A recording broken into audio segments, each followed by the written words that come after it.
কেন ইহুদির পণ্য ইহুদির পণ্য দুনিয়ার মুসলিম দুনিয়ার মুসলিম দুনিয়ার মুসলিম ওমরের হাতিয়ার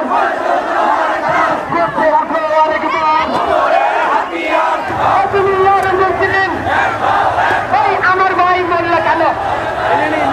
আমার ভাই বলল কেন রায়ে তাকবীর রায়ে তাকবীর রায়ে তাকবীর দুনিয়ার মুসলিম দুনিয়ার মুসলিম ওমরের হাতিয়ার চোখে উঠে আরেকবার তুমি কে আমি কে তুমি কে আমি কে আমরা সবাই